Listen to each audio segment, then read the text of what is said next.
This was the most difficult, as you see him there, trying to guard Nikola Jokic, the most difficult, the scariest series they ever faced. If we're looking at teams that aren't just going to make the playoffs, but have the ability to maybe even take it to OKC, I'm looking at Denver as that group. The West, though, Shanae, I think you got it. It's super wild.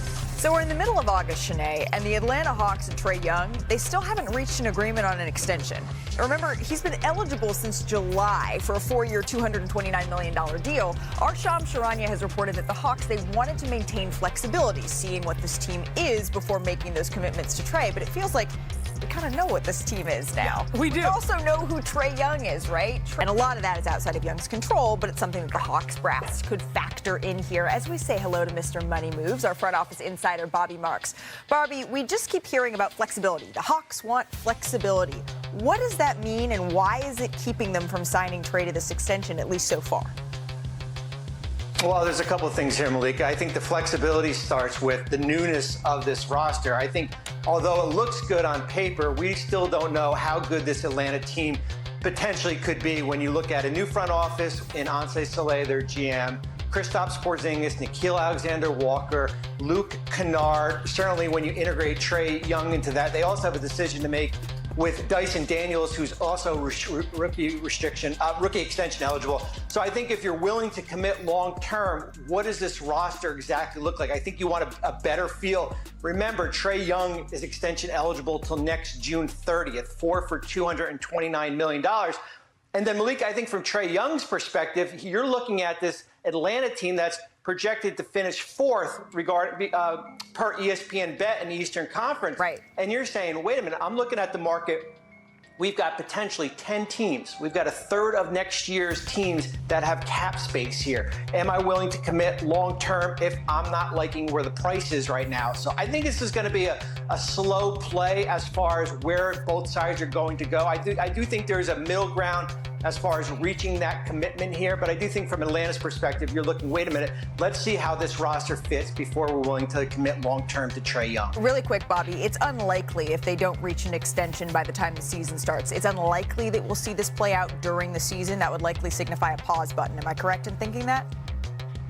Yeah, I mean, you never say never here, right. But I think what you would like, from a player's perspective, you want to take care of your business before the season starts. You don't want to have negotiations. A little bit different than Jimmy Butler last year in Golden State, but you don't want extension talks during the regular season. That's something to happen after the season concludes. Yeah, you would never want that type of extension tension perk. When you're looking at this for Trae Young, do you think this is a mistake that the Hawks are making by not offering him that max extension right now? I do, because I mean, what else is out there that you're going to get for us being an upgrade from Trae Young? You just highlighted what he's been doing every year for us, his assists, and he's averaging 25 for his career. He's on like one could say or argue that he's having a Hall of Fame type career if you look at the numbers, and now you actually have the pieces around him that complements Trae Young. A Jalen Johnson, who I'm very high on. You have pesky wing defenders with Lit. You go and get Alexander Walker, who can provide that scoring off the bench or in the starting lineup. You get Luke Kennard, who is a knockdown shooter, and you look at what Trae brings to the table. He makes everybody around him better. So going to get his 25 and getting about 10 to 11 assists a night, what else are you going to go out there and get at that position? I believe that the Hawks need to get this done. And Perk, you said it. If you look at the numbers, and speaking of those assists, because everyone comes in and thinks, oh, Trae, he's a scoring point guard. Yeah. But with the new coach and the new players, he's been asked to do more passing. I don't know if we have the graphic. Here it is. Thank you so much, Jay Joe and our amazing producers here.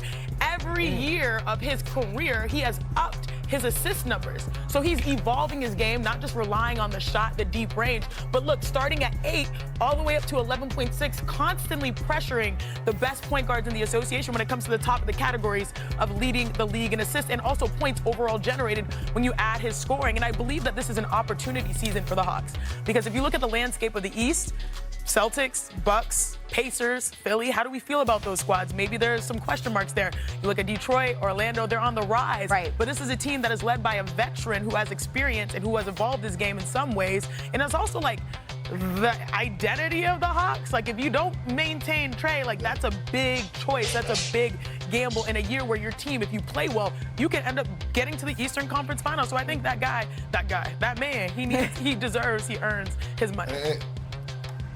And Malika, what do I always say that the great Kevin Garnett always used to tell me? You remember? The one that's fit for TV or the one that's not fit for TV? Anything is possible?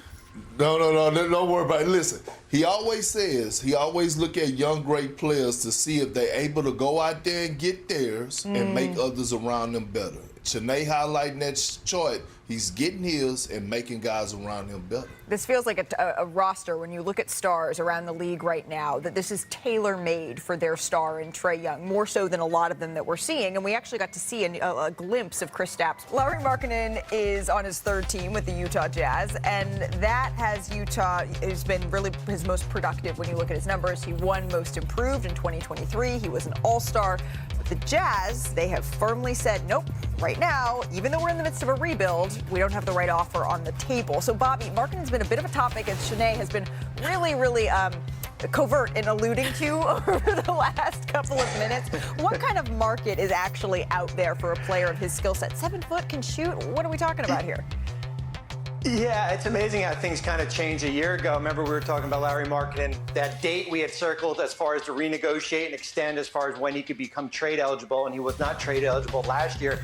He's entering year one of this max contract right now here. I think from Utah's perspective, yes, there is a market for him.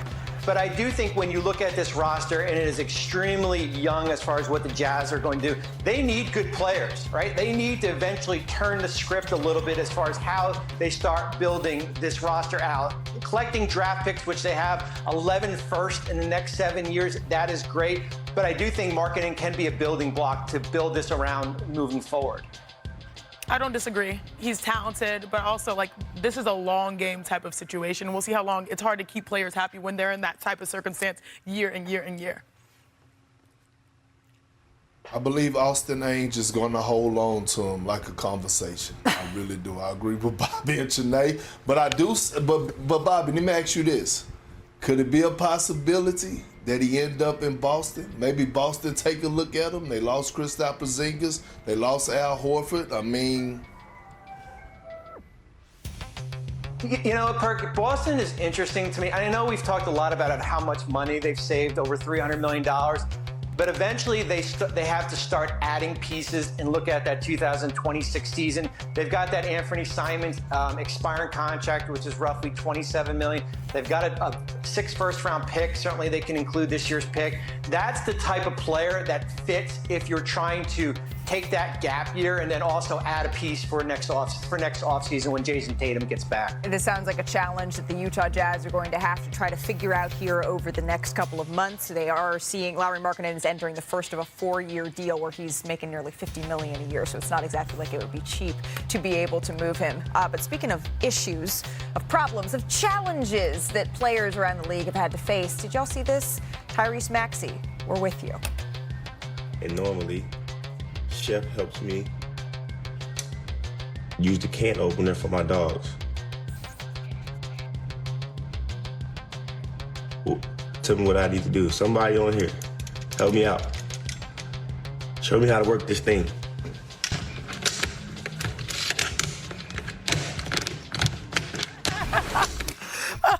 There needs to be some pressure when you some put tension. Yeah, you got to just snap it onto the side of the can. Then crank. Although some are more difficult than others. It's true. Mark, could you have handled that one?